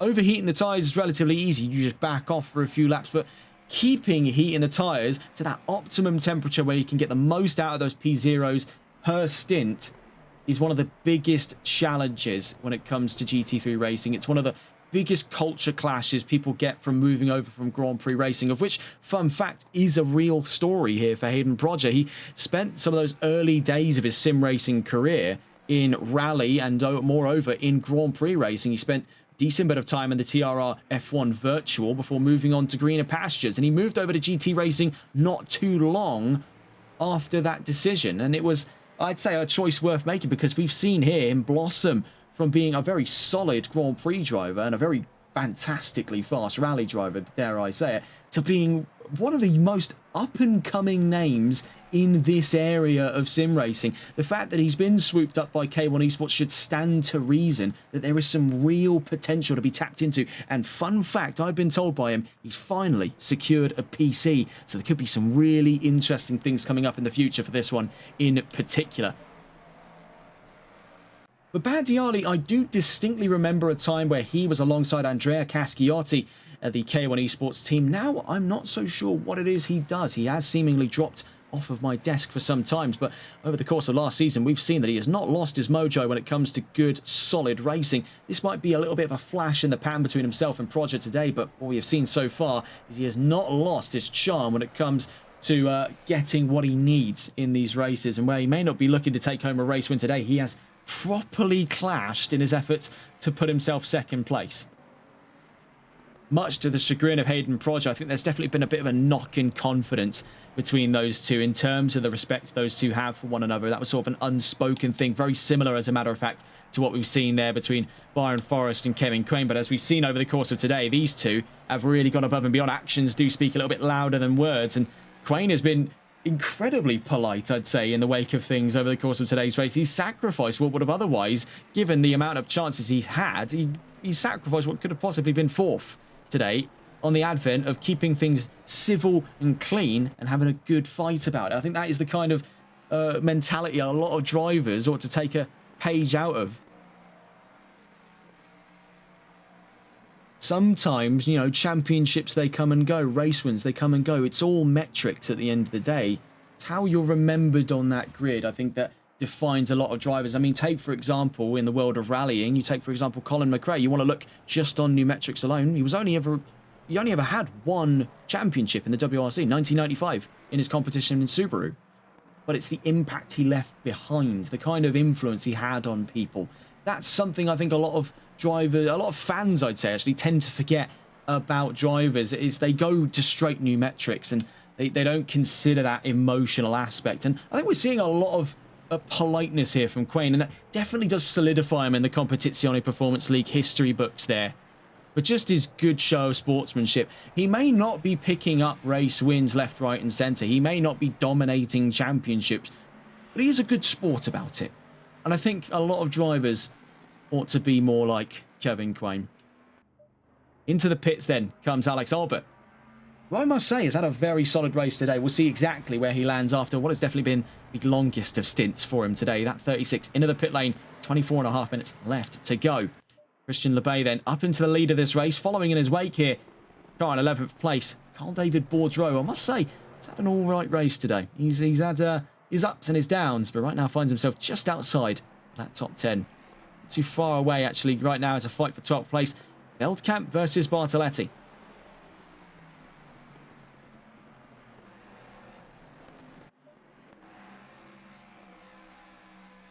Also see a very close fight set to kick off in the next 24 minutes here. Julio Bahena and Daniel Poulin, the 18 versus the 44. His way down towards turns 13, 14 and 15 here in Indianapolis. Right now at their last recorded interval, 1.031. Before that, it was about 7/10 of a second. Speaking of 7/10 of a second, Bartoletti now 7/10 of a second away, was 7/10 of a second away from Veldkamp. That has now since opened up quite a ways here. Heading out of turn 8, we can see backing up onto right now, that's the nose of the 998. A rather disgruntled Giovanni Battiali, because that traffic is not going to be playing too nicely into his hands. Who it is going to be playing nicely into the hands of, though, is going to be Hayden Brodger. 2.3 seconds of the last interval, and that could since come down quite a ways here if Battiali cannot find the path of least resistance around these lapped cars. Past Bartoletti he goes. Now next in his iron sights is Andrew Veldkamp. 23 minutes left to go. Right now, still a lot more to be decided on this podium bout.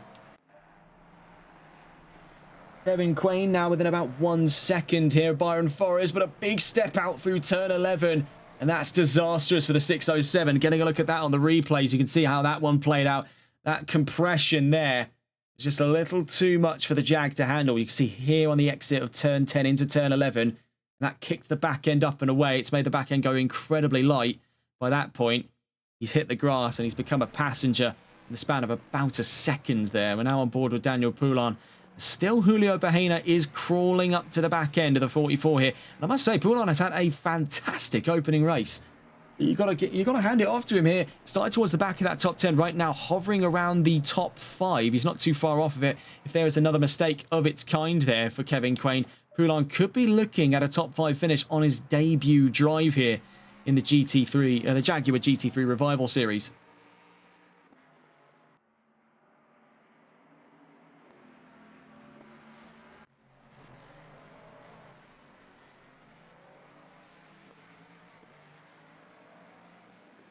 Down towards turn 1 they go then. This is definitely still an up and coming, I'd say definitely a developing fight.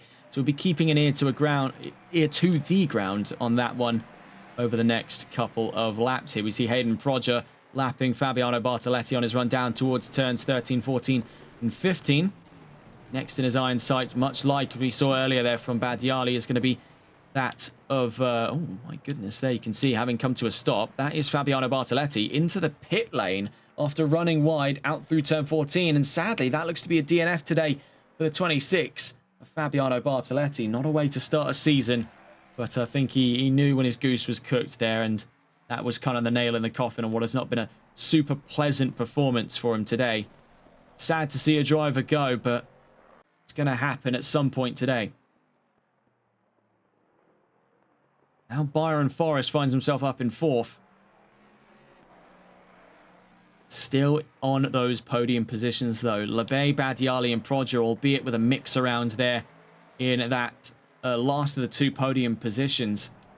That gap over the course of traffic has not, sadly, swayed in favour of Brodger. Now finds himself even further away from Battiali. He'll be praying in the next 20.5 minutes here for a mistake out of the 998. That gap at the last recorded interval, 3.5 seconds. We see here Bahena now up and ahead of Poulin. We could see yet fight back from the 44, so trying to get a look on board here. Now with Julio Bahena looking over his rear view. A little bit of lights flickering there. I think that was from the damage from earlier, but it is indicating to us a little bit of electronics damage for Daniel Poulin in the 44, but he has not stopped his efforts to try and keep track here with Bahena. He may have lost the position, but he has not lost the war. On his way down towards turn 4, in towards turn 5 coming up, you can see he's much more comfortable under the brakes there. He's gaining a lot of time, considerably so here to Julio Bahena, and I think that's because Bahena is playing a little bit safe here on the brakes. after the way things were panning out for him earlier on in today's race. He's deciding now in that second stint it's a little bit more of a cool down drive for him. He's done a lot of the heavy lifting here to put himself in 6th place. Now is the case here of just making sure the car stays healthy for the next 19.5 minutes so that he can push when prompted. But running out wide in through turn 8, it's not going to be doing him any favors, because here comes Daniel Poulon around the outside, then cuts it back to what is the more sharper of the two lines in through turns 10, 11 and 12. Could we be seeing here, now that he's out in the clean air, a little bit of a loss of coordination out of Julio Bahena? He's clearly been struggling with the brakes on that car over the course of the last lap here in Indianapolis. Now runs things deep, because here comes Poulon looking for around the outside at turn 14. Goes long there. He's held off by the 18. Is he squeezed to the far end of the track? No, good space there between the pair of them. There's a lot of that unspoken respect we've been speaking of earlier between these two. And still yet we see moving his way there, edging slowly to the middle of the road, is Julio Bahena, trying to negate any possible avenues for Daniel Poulon, but he has not done clearly enough there. The 44 got inside of his head. That is witchcraft. My word. How can Julio Bahena fight this one back here now that he's dropped back down to 7th? Looking up the inside. Oh, my word. Head loss from Bahena. That was a desperate move. Make no mistake of it, folks. We saw there, that was a proper 4D chess between the pair of them. And Bahena, in his efforts to get back in, it was a risky one there. Was there ever really the gap to be exploited? I mean, if I were in Poulon's boots here, I would never have thought of leaving a gap open through turn 4. That is a bit of a risky one. But Bahena, though, he's continued up his course in 6th place.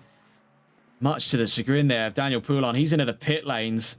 Could that be another DNF here? I mean, it is a sad, sad way to see one's race end, especially given a move like that. It was a fantastic run in the turn 1 there. I'm sure he's going to have a lot of words there with race control. Not many of them particularly safe to air.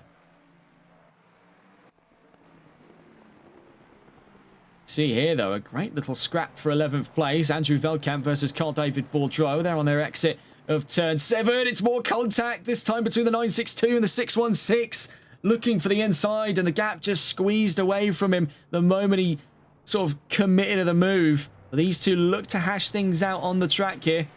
Veldkamp back out in front. Bourdreau drops back in behind there, but not too far away as to make fighting an impossibility in the next 17 minutes. Still holding very close to the inside, heading into turn 8. He is setting himself up for a fall here, Andrew Veldkamp, as now Carl David Bourdreau has the better of 2 exits on his run into Sector 3. We'll catch up with those two a little later on.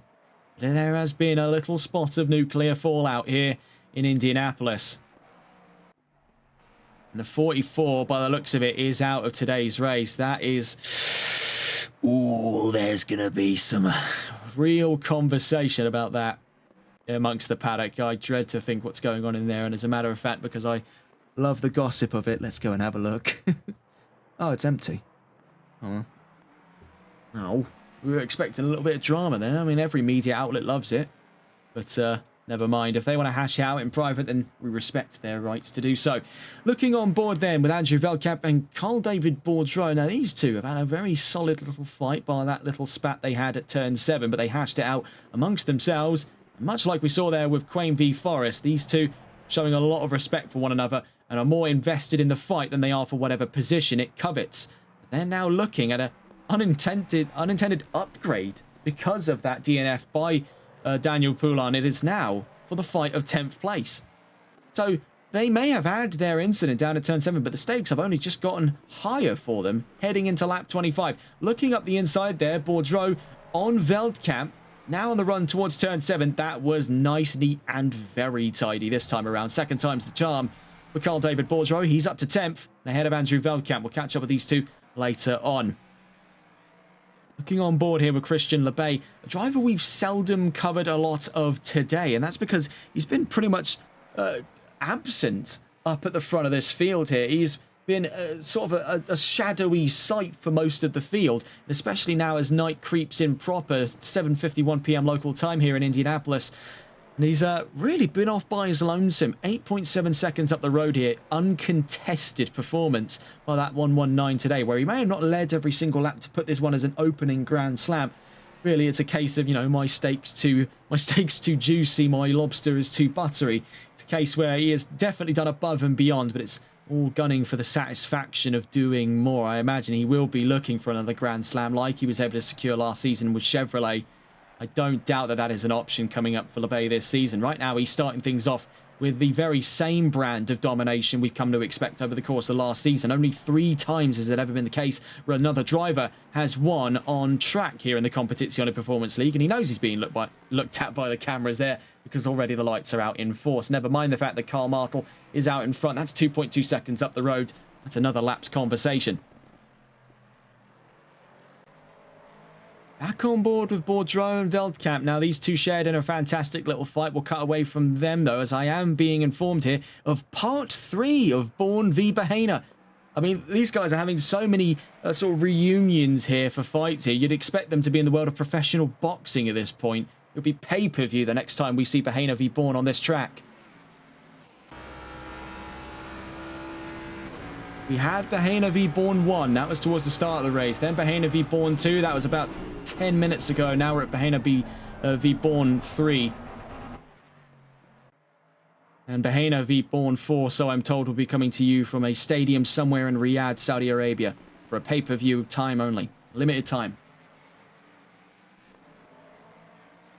Heading down towards turn 5 then, in towards turn 6. This is looking to get spicy, though, between these pair. I mean, they've had constant fights over the course of today, albeit in separate chapters, but they swing apart from one another and then they come back round. And with 30 minutes left to go, we're looking at yet another one of those occasions here for the 18 and the 6. An inseparable pair, so it seems, over the course of today's race.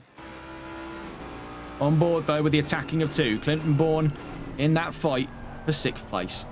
Bear in mind, he started today's race in 6th, so this is all for a net neutral position gain and loss here for round 1. He is just looking to return to where it all started for him in today's race. Start things off on a solid note, knowing that he can fight for the position.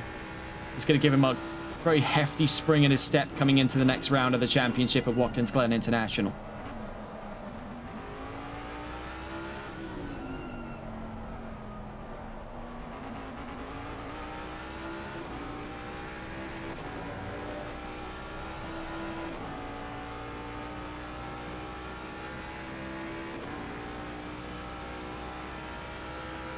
That is quite a sound, is it not? That 5-litre V8, it is quite a unique note we're getting off of these Jaguars.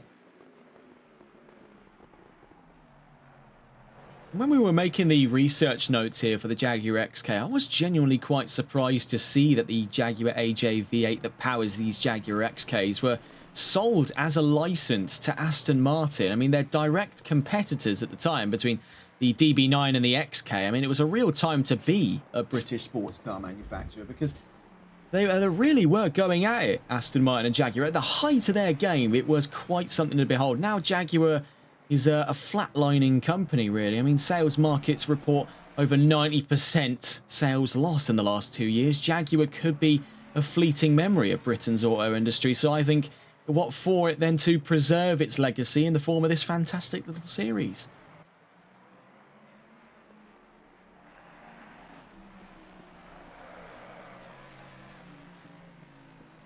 Down through this winding middle to final sector. I mean, it is hypnotic to watch these drivers fight through this area, just following so closely in one another's line. And it culminates here at this almost slingshot corner down at turn 13. Looking for it there, tried for the super late apex, was actually just parking it there. Julio Bahena could not allow even an inch through there for Clinton Bourne. You can see it there. He's got the grip to have flattered it through that corner, but he just lifts off because sticking around in the aero wash generated by the number 18 is not doing him any favors.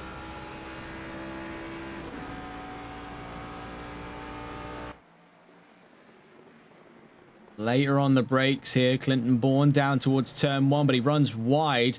That'll be a sigh of relief for the number 18 of Julio Bahena. I must say, it's a real spring in the step of the American this time around. Bahena, in his sort of fledgling days in GT4, was hanging about towards that back of the top 10, even outside of that, towards the back of the field at large. But really, in the last couple of races, we saw the very, very early signs of it at the end of the GT4 season. But heading into this is a broadly different view here for Julio Bahena. I mean, this is a massively reinvigorated drive, and the same story here for Clinton Bourne. To find these two clashing inside the middle of the top 10, I think it would not take a lot. It would take probably maybe the right place, the right time to put these two on the fight inside of that top 5 in the near future. I think there's, with a lot of drivers, you can make that case that there's a lot of upward momentum, and I think that's one of the greatest things about this lineup. It's so closely knit. We've seen them forged under the anvil of GT4 racing here in the Competizione Performance League. They all understand each other's sort of unique quirks about how do they take these corners, how do they attack, how do they defend. Oh my goodness, you see that scrape there for Clinton Bourne against the wall down at turn 13.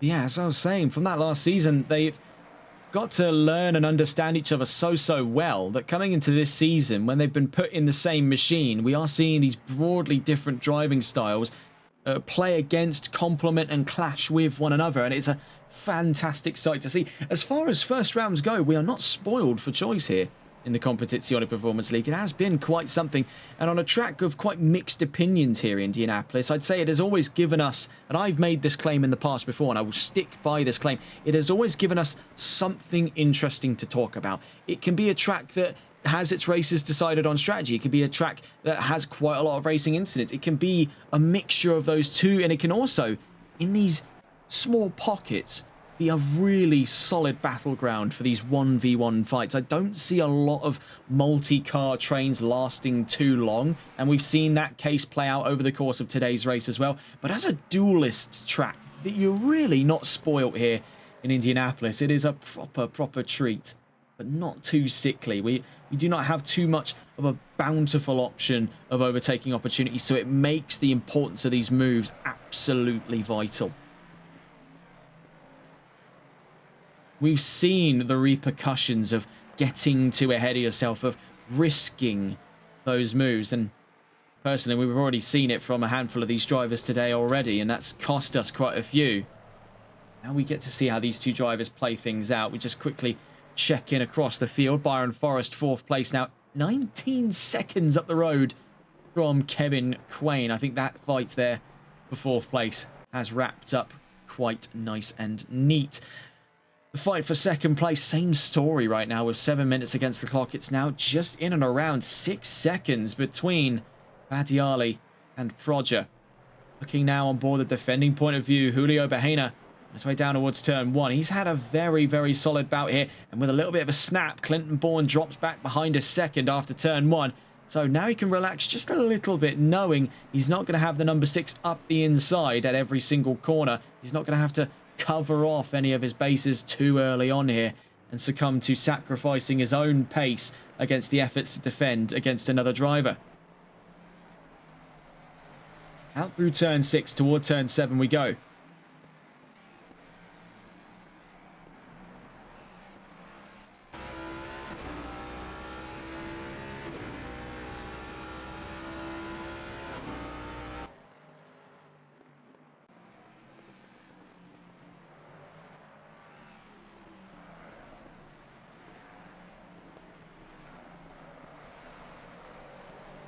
And see, over the course of this lap though, lap 31, it was at about its highest there, about 1.1 seconds, but it's since dropped down to just a little under half.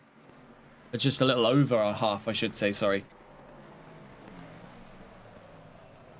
Between these two. But it's that area, it's there. It's down at turn 13 and turn 14 that car's just not clicking for him at this time. And I think it's because you see out of turn 14 here, we just saw from Julio Bahena, you've got to get the car pretty much around this super sharp left-hand turn that forces you to the right-hand side of the track on exit. Then you've got to snap the car into the far left of the track to prepare for a long sweeping run right out of turn 15. And it's that shock to the system that is making this exceedingly hard. Couple that with the fact that we're now firmly in nighttime racing here in Indy with 5 minutes left to go. Tyre heat is becoming a serious concern. Whether it's too hot or too cold, no one is finding the Goldilocks zone here on these Pirellis anymore.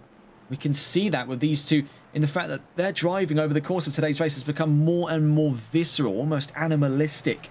And the case in point we saw earlier on with Clinton Bourne, he was driving that like it was alive, like it was an actual Jaguar. It was a feral animal, thrashing, clawing, buckling under its own weight per corner. But now we get to see it on both fronts here. These are two machines pressed to 110% of what they were manufactured to be capable of. And now we see around the outside here goes Clinton Bourne on Julio Bahena after a little lapse in judgment at turn 8. It's contact between the pair of them. Oh my goodness, the amount of times that it has gone front to rear like this and it has ended sour.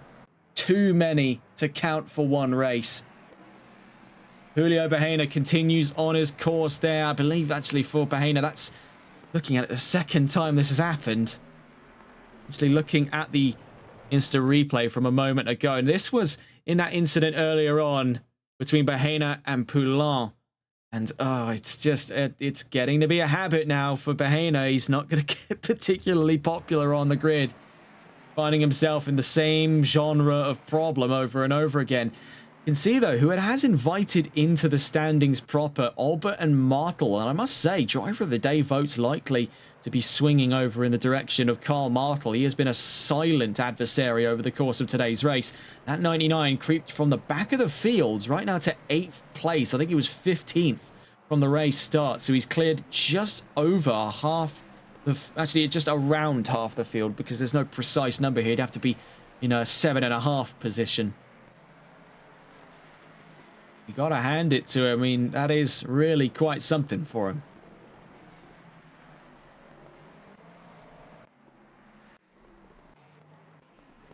Looking here with the tally of the damage. Let's see if we can go and catch on board with Clinton Bourne. He's now down to 9th place. There's going to be a lot to pick apart then in this opening round, folks. I don't really know what else to tell you. In the background there, we saw a little spot bobber for Hayden Prodger past turn 7. The gap between himself and Badiali still resides in and around 5 seconds. Now with 2.5 minutes left to go, with functionally 2 more laps left to go here in Indianapolis. Getting on board with Christian LeBay could actually be less than that. Actually, no, it's not going to take him a minute to do 4 corners. Let's not get ahead of ourselves. 2 more laps then, definitely on the charts here. Christian LeBay heading on to the penultimate lap here in Indianapolis. Looks to sweepstakes an early lead of the championship right off the bat, wasting absolutely no time to put himself back at the top of the standings. For Badiali, it's going to be a great start to the championship. I do expect to see quite a few clashes between himself and Prodger over the course of the coming season. It has been fiery hot between those two over the course of the last hour of racing, but as we enter that penultimate lap, we're not onto the final lap just yet. Right now, it looks like there's fate is all but sealed, and despite the fact he was 7/10 slower than Prodger on that last lap, with Clinton Bourne being in the way there, slowly towing Prodger towards, it's just a little too late. Looking in here though with Alex Albert, he finds himself in the midst of a potential scrap for 6th place as he gets very close now to the back end of Julio Bahena. The number 18 right now holds on to 6th, tried to give it back. We did see that. Let's not take that away from Bahena this time. He did slow down. He did come to a complete dead stop to try and let Bourne back in, but Bourne was already on the grass. That car was spiraling under its own weight. So any efforts he could have tried there to get the car back on the track would have taken too long. Both of them would have lost these positions out to Albert and Martel. Ooh, trouble though. Yellow flags there. That was the 707 going slow, but it was to let other cars by. So technically not an emergency. So we'll stay on board here with Alex Albert as we head towards the final lap of today's race. Right now, sandwiched in between fights. Martel at his rear, Bahena up front. Christian LeBay with about 20, looking at it here, coming up on about 23 seconds. I want to gamble it to it. 23 seconds, dead on. Get the bet builder on with that. That was precise from me. 23 seconds left to go. He crosses the line to start the final lap. We'll catch on board with the 119 in a moment's time. We see here with Alex Albert. Right from behind him comes Karl Martel. The two looking at side-by-side action up the inside. Tried for it there, the 99 of Martel. They back up now onto Giovanni Badiali. The 998 won't be particularly happy with the cars in front of him being in his way. Martel, I believe, tries to shimmy over there, but is staying very, very close to Alex Albert. This is all bear in mind for that fight of 7th place between the pair. Julio Bahena being able to escape up the road here for 6th place. Alex Albert and Carl Martel looking to take this one all the way to the checkered flag, but I have to catch on board with them in a moment's time. We are going to wait here to see how it plays out down towards turn 8. We can see that Giovanni Baggiali actually pumped the brakes a little bit, said, no, no, no, you carry on. I'm not keeping you from anything. So those two on their way currently around that final sector, but we're going to cut away to catch on board here with the race leader, Christian Lebay, who's only 3 corners away from the checkered flag here on round 1 of the championship. He's reveled in a fantastic season opener here in the Competizione Performance League Jaguar GT3 Revival Series, powered by Malwa Transport and a Show Action Transport expert. And after winning last championship in the GT4 Pro-Am Cup America Series, he's back up to the top step, welcoming back to the top step of the podium. Victorious for round 1 of the championship is Christian Lebay. And starting things off on a very, very high note then, that 119. To the line from behind him then goes Giovanni Baggiali, second, Hayden Prodger, third, Byron Forrest in 4th place by the looks of it. We saw how things panned out there. Albert from Martel in the fight of 7th by half a second between the two, the 36 and the 99, all the way to the line there. Very, very close stuff indeed. Byron Forrest and Kevin Quain are the last of our top 5s here, making their way to the line as we speak. 4th place as it stands right now for Byron Forrest, 5th place for Kevin Quain. You can see there actually lapping his way around. That's Andrew Veldkamp in 11th place. We'll get a full rundown of that finishing standard in a moment's time. Byron Forrest just having crossed the line there. A great result to start the season off with. A top 5 appearance there for Byron Forrest. Kevin Quain making his way down towards turns 13 and 14 and 15 for that matter. He'll finish in the top 5. So a great start to the season for the 607 and the 824. They revelled in a few grand fights there. There's a lot of respect between the pair of them, and they took that one all the way to the end of the line here. Veldkamp in 11th. Corti looking to finish in what appears to be 12th, but with drivers now bailing out of the session, we'll get an update on that in a moment's time. The bottom line, though, victorious once again. Christian Lebay kicks off the season on a high note, winning in Indianapolis. Plenty more races still up for grabs. Bear in mind the whole second half of that season is going to be double sprint races, with the final round, round 9 at Zolder, a triple sprint race. So plenty of opportunities for drivers to win here. But starting things off, the dominant figure of season 1, Christian Lebay, back up to the top of the podium to kick the season off. Stephen Black just across the line as we speak there to bring us our full results. Lebay wins in Indianapolis. Baggiali 2nd and Prodger in 3rd. Byron Forrest in 4th with Kevin Quain in 5th. Then Julio Bahena 6th. Then in 7th, Alex Albert. Carl Martel in 8th. Clinton Bourne 9th. And Carl David Bourdreau in the top 10. A great turnaround for him today. Andrew Veldkamp in 11th place. Anthony Corti in 12th. And Stephen Black in 13th. 2 DNFs. Daniel Poulon and Fabiano Bartoletti. So quite a mixed bag for a lot of drivers today. A lot of highs, a lot of lows, a lot of drama, and a lot of action. But bottom line was a great season opener. Quite a lot to pick apart. A juicy entree for the season opener. Now, of course, this calendar is outdated. You'll be next with us on October 28th for round 2, not round 3 there. So that's round 2 at Watkins Glen International. Hopefully we'll have an updated calendar by the next time you see us, but finally getting that opening round underway after a week's delay due to technical problems with the G Portal servers. It was well worth the wait because quite a juicy race indeed. That's all from us here on TRTN. If you're joining us later on in our broadcast day, we'll be covering rounds, I believe it's rounds 13 and 14 of VSR Phoenix Season 9 live from Alton Park. That'll be later on Wednesday. So that's tomorrow for our American viewers, but for our European viewers who have tuned in possibly to the very early hours of the morning, that'll be later on today. That's all from us here on TRTN. Great opening race then. Very well done to Lebay, to Baggiali, to Prodger, and to the rest of our drivers on the field. That's all from us today. So have a wonderful rest of your evening. Take care and good night.